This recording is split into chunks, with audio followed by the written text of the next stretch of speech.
आपका इस नए तकनीकी सत्र में स्वागत है। जैसे कि मैंने आपको पिछले अपने तकनीकी सत्र में भारत चीन युद्ध की पृष्ठभूमि के बारे में अवगत कराया था। अब आपको आकर के हम आगे फिर से उसी तरफ ले चलते हैं। बताते हैं कि जब इस पृष्ठभूमि में या भारत चीन संबंध या भारत चीन संघर्ष की तरफ चीज़ें आगे बढ़ रही थी, तो उस समय भारतीय राजनीति या सेना के मूवमेंट को लेकर के परिस्थितियाँ क्या बन चुकी थी।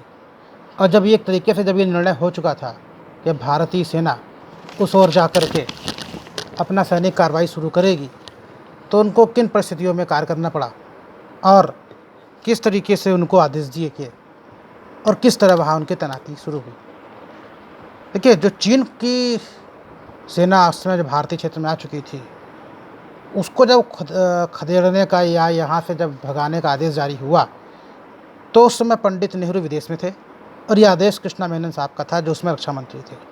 शास्त्री जी को भी उस बारे में नहीं बताया गया था, जबकि वो गृह मंत्री थे। हमारे पास कोई रिसोर्स नहीं थे, कुछ भी नहीं था, लेकिन उस समय जो सेना मुख्यालय का जो वातावरण था वह इस तरह था कि सेना मुख्यालय से सीधे डांट पड़ती थी ग्राउंड लेवल के अफसरों को या निचले लेवल के अधिकारियों को कि तुम लोग कुछ नहीं करते, या तुम लोगों का जो बर्ताव है वह उस तरह का नहीं है, ऐसा होना चाहिए था। तो इन सब चीज़ों को लेकर के एक बात आगे बढ़ रही थी। अब सोचने की बात यह है कि जब प्रधानमंत्री इस देश में नहीं हो तो इस तरह का आदेश दिया जा रहा है। आदेश रक्षा मंत्री का है, गृह मंत्री को भी पता नहीं है, और आपने बिना कोई सामान दिए आप ये कैसे आशा कर सकते हैं कि भारतीय सेना एक तरीके से युद्ध लड़े। कम से कम आखिर आपको कुछ सामान तो देना चाहिए था, वो रिसोर्स तो आप उपलब्ध कराते। अब नेहरू जी उस समय अक्सर विदेश में रहते थे, क्योंकि देखिए उस समय के हालात चल रहे थे कि गुटनिरपेक्ष आंदोलन को वो खड़ा कर रहे थे। कृष्णा मेनन साहब को भी उस समय विदेशी दौरों का एक जुनून सवार हुआ था, और सेना के बड़े अफसर या तो छुट्टी पर थे या फिर ट्रेनिंग पर थे। खुद उस समय के जीओसी साहब भी छुट्टी पे थे, कश्मीर में थे। जो सेना की रिपोर्ट्स आती थी, जो ग्राउंड से आती थी, इसको निचले लेवल के अफसर भेजते थे। वो अक्सर सेना की संख्या को बढ़ा चढ़ा कर भेजते थे चीनियों की, इसलिए कि अगर हम बढ़ा कर भेजेंगे तो शायद से दिल्ली से सपोर्ट जल्दी मिल जाए। तो उसका भी कोई फ़ायदा नहीं हुआ। फ़ायदा इसलिए नहीं हुआ क्योंकि उनको जो वो जितना बढ़ा के भेजते थे, चीनियों की संख्या उससे कहीं ज़्यादा थी। जैसे अगर उनको 60 संख्या दिखती थी तो वो 600 बोलते थे, लेकिन रियलिटी ये थी कि चीनी उसके पीछे 20,000 बैठे होते थे। बहुत कम दिखते थे, वो अपनी ताकत का पूरा मुजाहरा नहीं करते थे। एक और चीज़ और थी, देखिए कायदे की तो पूरी बटालियन ही नहीं थी इनके पास, और जो 7 पंजाब भेजी गई थी उसमें सिर्फ 2 बटालियन थी, वो भी एक के ही पास हथियार थे कायदे के। कायदे का क्या मतलब, जो हथियार होने चाहिए वो भी सिर्फ एक ही के पास पूरे थे। बाकी ऐसी कोई तोपें इनके पास नहीं थी। छोटी शायद तोपें 2 थीं, लेकिन उसके गोले पर्याप्त नहीं थे। मोर्टार 2 या 4 थे। हर सैनिक के पास 2-2 हथगोले थे, जिसको हम कहते हैं आज की तारीख में एक तरीके से एक पर्याप्त संख्या में हमें हथियार होने चाहिए थे, वो नहीं थे। 50 गोलियां होती थी। कम्युनिकेशन का सिस्टम देखिए बहुत ख़राब था उस समय का। कपड़े, जूते, चश्मे ये इनके पास उस स्तर के नहीं थे जो उस समय वहाँ लड़ने के लिए होना चाहिए था। जब चीनी सेना अंदर आ चुकी थी तो सिविलियन अथॉरिटीज़ ने और उस समय के मंत्रियों ने, प्रधानमंत्री ने भी कहा था कि हम उनको वहाँ से भगाने के लिए कारगर कदम उठाए गए हैं। पंडित नेहरू कहीं जा रहे थे किसी विदेश दौरे पे, और जाते समय, जैसा कि अक्सर होता है, परंपरा रही है कि जाते समय और आते समय दोनों समय लोगों का इंटरव्यू लिया जाता है कि क्या हुआ, कैसे हुआ। तो चीन के बारे में किसी ने पूछा होगा तो उन्होंने कहा कि उसको वहाँ से भगाने के लिए हमने कारगर कदम उठा लिए। कहा यह भी जाता है कि भाई आपने भगाने जो सब आपने यूज़ किया, उसको चीनियों को बहुत से गुस्सा चढ़ी। देखिए, सेना के सैनिकों को भी आपने देखा होगा कि कहीं पर भेजते हैं, सियाचिन भेजते हैं, ले भेजते हैं, तो कम से कम हम उनके पहले एक उनका हाई एल्टीट्यूड मतलब एक ऊंचे लेवल पे जाने के लिए, उसका आप ऐसे समझिए कि अगर ऊंचे लेवल पे भेजना है किसी सेना को तो उसकी हम पहले ट्रेनिंग कराते हैं, गुलमर्ग में होती है। तो वैसी कोई ट्रेनिंग नहीं हुई थी सेना की, और सीधे उसको पंजाब से और आगरा से उठा करके वहाँ भेज दिया गया। ये कहा गया कि आप वहाँ पहुँचिए, आपका सामान वहाँ पर एयर ड्रॉप हो जाएगा। लेकिन एयर ड्रॉप कैसे होगा? एयर ड्रॉप करने के लिए भी तक हमको फील्ड बनानी पड़ेगी। तो उस फील्ड को बनाने के लिए सेना चल के जाएगी 21 दिन बाद। अब 21 दिन बाद आके वहाँ पहुँचेगी तो वो जाकर के एक सिस्टम खड़ा करेगी, तो 21 दिन खाएगी क्या सेना? कुली होते नहीं थे, क्योंकि जो कुली थे वो नेफा का जो स्थानीय प्रशासन था कोई सहयोग कर नहीं रहा था, तो उसके सहयोग के कारण कुली भी संख्या में नहीं थे ज़्यादा। थोड़े बहुत जो थे तो उनसे बहुत कोई आशा आप कर नहीं सकते। तो एक तरीके से कुली का काम भी, मजदूर का काम भी हमारी सेना करती थी। तो जब ऊपर से जहाँ पे ड्रॉप करते थे सामान को, तो अक्सर वो सामान टूट जाता था, पैरासूट खुलता नहीं था, तो सिर्फ पैचिंग वैचिंग करके बेचारे सेना वाले काम अपना चलाते थे। और फिर यही सेना जो थी वो वहाँ से नीचे जाती थी, सामान लेके आती थी। देखिए, इसको अगर आप ये समझते हैं कि ऊपर नीचे करना, तो ये वो घर का ऊपर नीचे नहीं होता। उस ऊपर नीचे में पूरा दिन, पूरा शायद 2 दिन भी लग जाता रहा हो। तो सामने भले गिर जाए, लेकिन सामान लाना कितने हाइट पे है? 14,000 16,000 भारी सामान, और खुलने के बाद देखा तो टूटा हुआ है। ठीक है। और सेना सबसे बड़ी चीज़ क्या थी कि जो भेजी जा रही थी वो बिना ग्राउंड के अफसरों की राय लिए भेजी जा रही थी, बिना ये पूछे कि तुम्हें कितनी सेना की ज़रूरत है और तुम्हें क्या क्या चाहिए। कई सैनिक तो हालत ये थी कि जब वहाँ से आए तो वो आते ही बीमार पड़ गए। क्यों? क्योंकि जिस ज़मीन मैदानी एरिया से पोस्टिंग गई, वो वहाँ पर पहुँचे और बीमार पड़ गए। हम वहाँ पर देखिए कई लोगों से लड़ रहे थे। हमारा झगड़ा वहाँ पे सिर्फ चीनियों से नहीं था। पहले तो हम लड़े अपनी सरकार से, सामान नहीं दे रही, भेज दिया। फिर हम लड़ रहे हैं नेचर से, रास्ता नहीं है, पगडंडी का रास्ता है, हल्का सा पैर टेढ़ा हो तो हम 16,000 किलोमीटर नीचे गिर जाएं।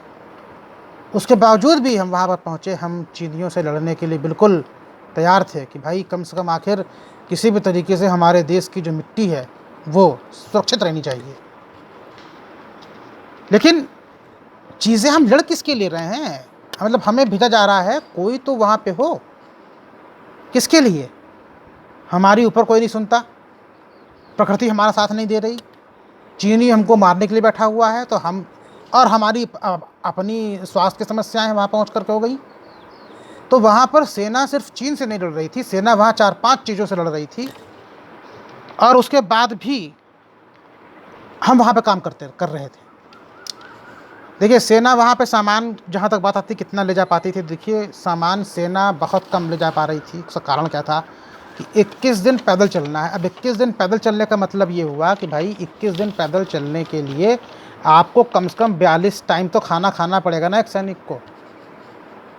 फिर उसके पास अपना भी सामान होगा, 42 टाइम का रसद हो गई, तो उसके बाद सेना के पास सिर्फ 4-5 किलो ही सामान होता था जो वहाँ पर लेकर के खड़ी होती थी। और फिर वही समस्या, 21 दिन बाद पहुंची है, अब क्या खाएगी? आप सोचिए कि किस तरह का एक पराकाष्ठा मैं बता रहा हूं कि पंजाबी वहाँ पर तैनात थे, वो सिर्फ नमक चावल खाए थे।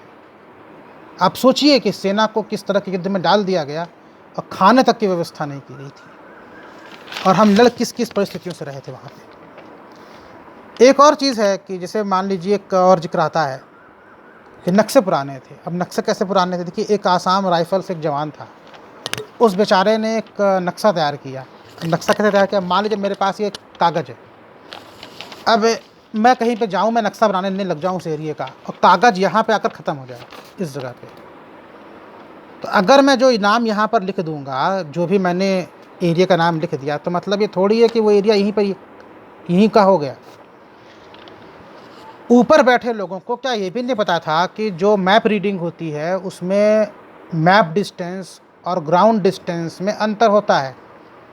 वो कोई मानक का नक्शा थोड़ी था, लेकिन बगैर मानक के नक्शे के भी सेना को मार्च कराया गया, और ये कहा गया कि ये तो एरिया बगल में है। मालूम चला कि कुछ लोग उस एरिया के तलाश में गए और 7 दिन बाद लौट कर कह गए, साहब वो तो एरिया मिला ही नहीं। हम उस तरह के नक्शे पर लड़ रहे थे। अब आप कल्पना कर सकते हैं कि हमारी तैयारी किस स्तर की रही होगी। जहाँ बात की जाती है कि थागला में या नामकाचू के एरिया में जो पुल है, देखिए पुल नहीं होते थे, नदी को पार करने के लिए उस समय लकड़ी के लट्ठे होते थे 3-4, उनको बांध करके रखा जाता था, इसलिए कि इस लट्ठे से हमारी नदी के एरिया को हम आर पार करेंगे। लेकिन जिस समय ये युद्ध हुआ है उस समय से इतना पानी नहीं था नदी में कि उसकी भी ज़रूरत पड़ती। मतलब आप समझ सकते हैं कि जिसको हम पुल कहते थे सुरक्षा के लिए, वो पुल नहीं, लकड़ी के लट्ठे थे। जिसको हम सेना कह रही है कि इस एरिया में पहुंचो, सरकार कहती है, वो वास्तव में एरिया अपने पास था नहीं। मतलब एक हमारे पास मानक नक्शा भी उस एरिया का नहीं था, और हम आशा करते हैं कि सेना वहाँ जा कर के अपना युद्ध जीते। कैसे पॉसिबल है पता नहीं, और शायद मेरे ख्याल से ऊपर वाले सो रहे थे। चीनी, जब आप देखिए अभी आप देखे होंगे चीनियों का पाला कैसे पड़ता है। जब भी चीनियों का पाला पड़ता है, ये लोग हमेशा एक बात कहते हैं कि सैकड़ों सालों के संबंधों को, हज़ारों सालों के संबंधों को ज़मीन के छोटे से टुकड़े के विवाद में ख़राब मत करो, सिविलियंस को भेजो, इसको बुलाओ, फलाने को बुलाओ, तुम क्यों मरना चाहते हो। चीनी तब भी यही बोलते थे। चीनियों का देखिए माइंडसेट ऐसा ही रहता है हमेशा से, इसीलिए मैं इनका शुरू से विरोधी रहा हूँ। आप एक बात समझ में नहीं आती कि जब ये बात कहते थे कि तुम क्यों मरना चाहते हो या ज़मीन के टुकड़े के लिए अपना संबंध मत ख़राब करो, तो आखिर यही बात भारत सरकार क्यों नहीं चीनियों से कहती थी कि तुम ज़मीन के टुकड़े के लिए क्यों हमारा साथ संबंध ख़राब कर रहे हो। अच्छा, भारत सरकार को पता था अच्छे से, उसका एक मुजाहरा भी आप ये समझिए कि तिब्बत को तो दिख ही चुकी थी भारत सरकार के, तिब्बत को उसने किस तरह भड़पा है, लेकिन उसके बावजूद भी कोई फ़ायदा नहीं था।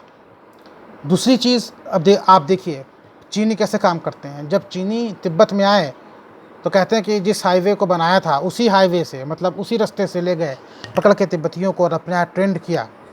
वैसे ही चीनी अधिकारियों ने किस तरह यहाँ पर जासूसी की, वो मैंने आपको बताया हूँ पहले, बताने की ज़रूरत नहीं है। अब आपको मैं एक नया एग्जाम्पल और दे दूँ। आजकल एक पंचेम लामा का मामला चल रहा है, परम पावन दलाई लामा कह रहे हैं कि उसको रिहा करो। अब सोचिए कि पंचेम लामा जो चीन के कब्जे में हैं, क्या जब वो 5 साल के थे उनको चीन ले गया था, आज 25-30 साल के होंगे, उसकी कोई जानकारी नहीं है। अगर मान लीजिए वो सही पंचेम लामा को सामने पेश करेंगे भी, तो क्या वो ब्रेन वॉश नहीं हो चुके होंगे। चीनी आज की बात नहीं करते, हम आज की बात करते हैं। चीनी कम से कम 25 साल, 30 साल, 50 साल, 100 साल, 500 साल बाद की बात करते हैं। इनका दिमाग बहुत तेज रहता है।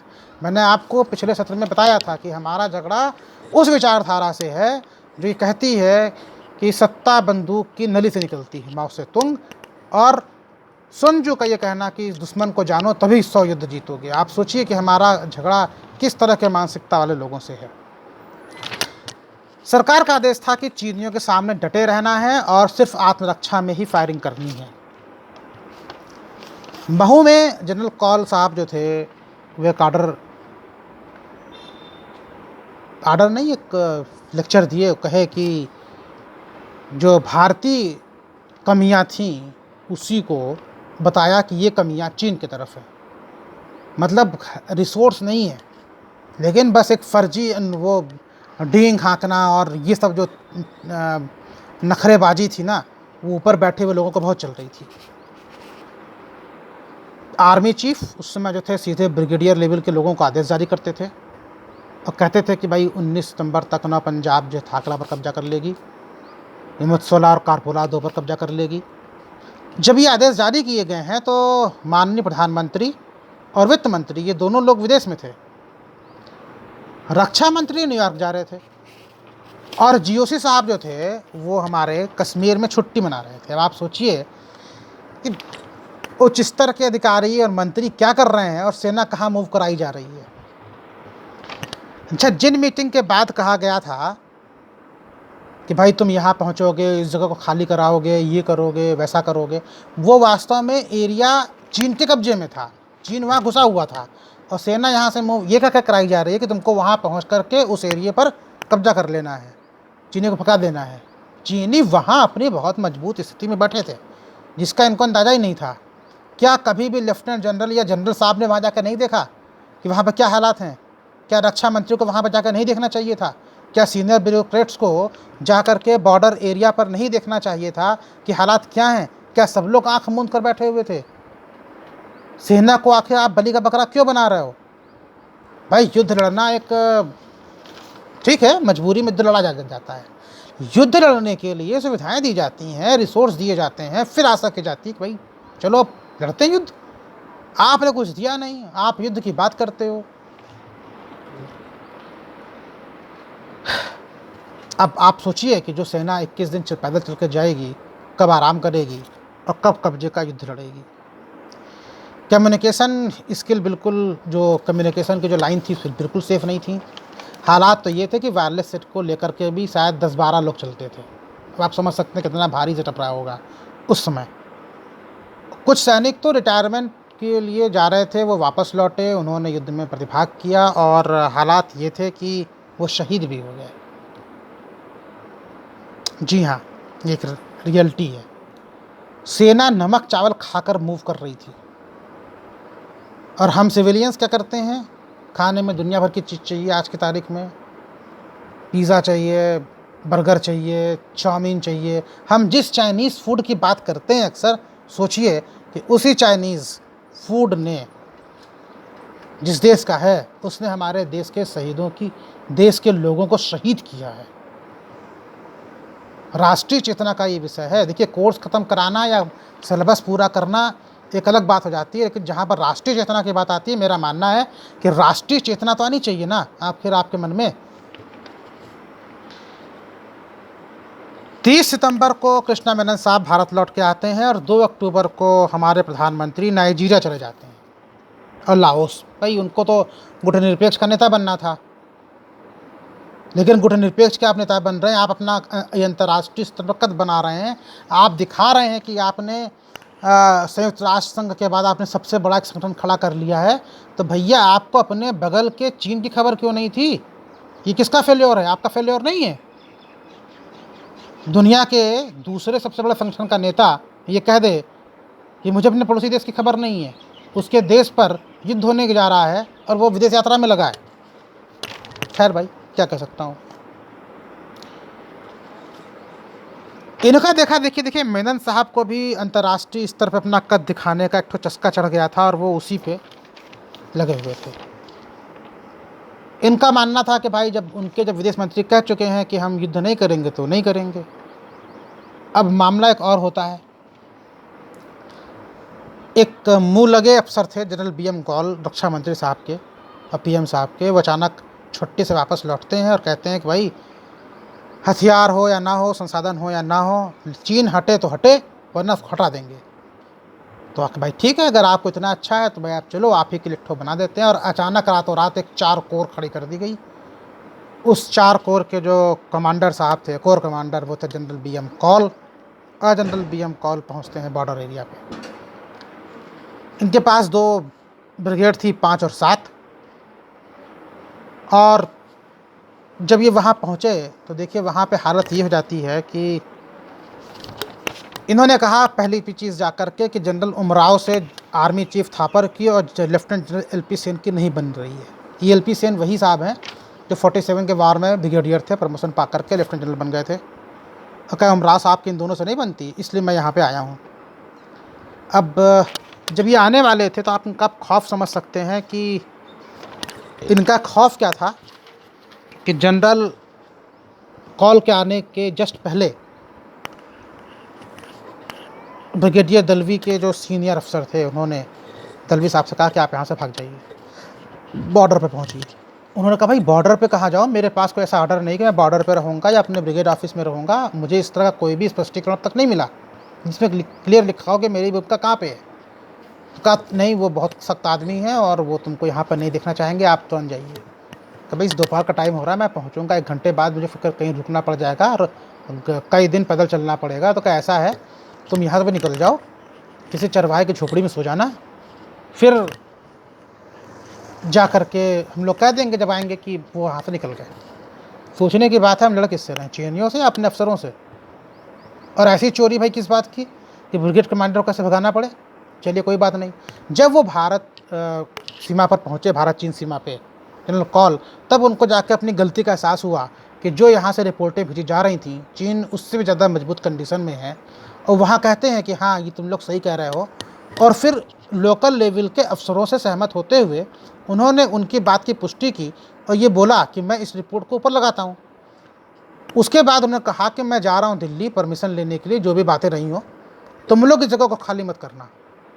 वो वहाँ से चले गए दिल्ली, और फिर वहाँ से कहते हैं कि जो सर्वोच्च आका हैं मैं उनको मना नहीं पाया, कैबिनेट तैयार नहीं हुई, और अभी जो दो दुनिया भर की जो बातें थी उन्होंने उसमें किया, और फिर वापस शायद ये लौट करके आए।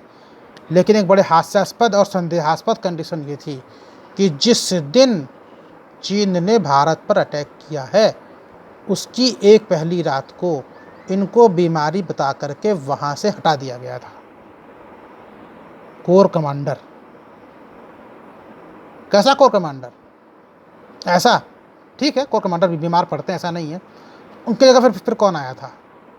फिर ब्रिगेडियर दलवी भी बात कहते हैं, और कई जगह बात मिलती है कि भाई सबसे बड़ी बात यह है कि अगर लेफ्टिनेंट जनरल BM कौल साहब, जिनका कहना था कि हटाया जाएगा, जो कोर कमांडर थे 4th कोर के, अगर ये सेना जीतती तो सेना जीतने की जिम्मेदारी भी तो BM कौल साहब की होती, तो जो वो हारेगी तो उसकी जिम्मेदारी भी तो उनको लेनी चाहिए।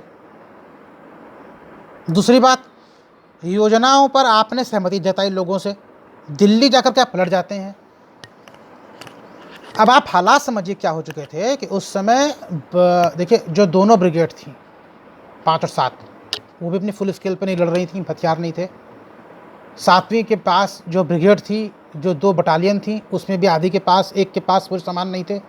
मतलब बिना सामान के युद्ध लड़ा जा रहा था, कायदे का सामान कुछ नहीं था, तोपें नहीं थी, 2-4 इंच के मोर्टार थे, और 2 हथगोले थे सबके पास, 50-50 गोलियां थी। यही हमारा जो था वो हथियारों का एक जखीरा होता था, बहुत बड़ा जखीरा उसको कहते हैं साहब। और सेना को कहा जाता था कि यहाँ से मूव करके उधर भेज दो, उधर से उधर भेज दो, लेकिन जिस चीज़ को सेफ्टी की बात की जा रही है वो कहाँ थी? जिस लकड़ी के पुल की सेफ्टी की बात करते हैं वो लकड़ी का तो पुल था ही नहीं, वो तो लट्ठे थे लकड़ी के, जो कि इसलिए रखे गए थे कि भाई अगर बाढ़ आए सेना तो सेना उसी के थ्रू पार करे। पब्लिक भी वैसे ही पार करती थी, लट्ठे पर बैठ जाती थी और इधर से उधर जाती थी। और फिर हालात ये थे कि उसकी सुरक्षा की जब बात की जा रही तो अक्टूबर में तो सेना के अनुसार इतना पानी ही नहीं होता था उस नदी में कि उसके लिए लट्ठे की ज़रूरत पड़े। मतलब लट्ठे को पुल कह रहे थे, और हम उसकी सुरक्षा के लिए डटे पड़े थे, और रिसोर्स नहीं थे, तोप भी नहीं थी। तो एक बहुत ही ज़्यादा एक हास्यास्पद कंडीशन बना दी गई थी। उसको आप हास्यास्पद भी नहीं कह सकते हैं, उसको आप संदेहास्पद भी नहीं कह सकते हैं। तरीके से कहा जाए तो सेना को बलि का बकरा बना दिया गया था। रियलिटी तो ये है। किसके कहने पर बनाया गया आपको ये भी क्लियर हो जाएगा अगले सत्र में। एक और चीज़ कि सेना की फिर कमांड किसके हाथ में थी? देखिए, आर्मी चीफ एक थे, 2 लेफ्टिनेंट जनरल साहब थे, 1 मेजर जनरल साहब थे, और 1 ब्रिगेडियर। कुल मिलाकर के 5-6 लोग वहाँ बैठे थे। किसके लिए? सिर्फ 2 ब्रिगेड के लिए। जिस 4 कोर का नाम दिया गया है उसको खोजने के लिए जब दिल्ली से कुछ अफसर आए तैनाती पा करके, तो उनको पता ही नहीं था इसका ऑफिस कहाँ है, क्योंकि उसके पास ना कोई ऑफिस था, ना हथियार था, ना कोई सुविधाएं थी। देखिए, अभी जब माउंटेन डिवीज़न बनने की बात आई थी चीन की तरफ, तो वो कई साल का प्रोसेस था, क्योंकि भर्ती करनी है, हथियार लेना है, रातों रात कुछ नहीं खड़ा होता। और यहाँ रातों रात 4 कोर खड़ी कर दी गई। 4th कोर के साथ जो अफसर आए थे वो भी रात में ही इकट्ठा किए गए थे, है ना। इनको क्या लग रहा था कि देखिए चीन जो है अटैक नहीं करेगा, और चीन अटैक नहीं करेगा तो अपने किसी एक अच्छे आदमी को उसका वहाँ पर श्रेय लेने के लिए भेज दो। ये सारा गुणागणित शायद मेरे ख्याल से कुछ ऐसा ही चल रहा था। लेकिन उसके बाद क्या होता है, कैसी चीज़ें पलटती हैं, ये आपको हम अगले सत्र में हम बताएंगे, और किस तरह सेना ने फिर इसको जीता। मतलब एक ये आपको समझना होगा कि आखिर सेना किन परिस्थितियों में लड़ रही थी। सेना लड़ किससे रही थी? दुश्मन से, या खुद से, या अपनों से? लेकिन जो भी था बड़ा दुष्कर था। किस तरह लड़ा गया, क्या हुआ, आपको हम उसके आगे के सत्रों में बताते रहेंगे। आज के सत्र में जो मैंने आपको बताया ये था कि सेना की मूवमेंट किस तरह शुरू की गई, क्या कमियां थी उस समय वहाँ पे। देखिए, ये मुद्दा एक राष्ट्रीय चेतना का है। कोर्स ख़त्म करना और पासिंग मार्क्स की बात नहीं है।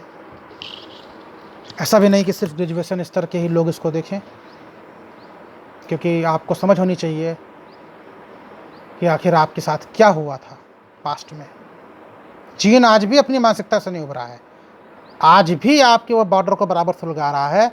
सिक्किम पर देखिए आपसे वो लड़ने को तैयार बैठा है, लद्दाख में एंट्री कर रहा है, साउथ चाइना सी में वो आपको नहीं आने जाने देता, हिंद महासागर में है उसकी सबमरीन्स घूम रही हैं। दुनिया भर का सरदर्द चीन खुद बन के बैठा है इस समय कोरोना के बाद।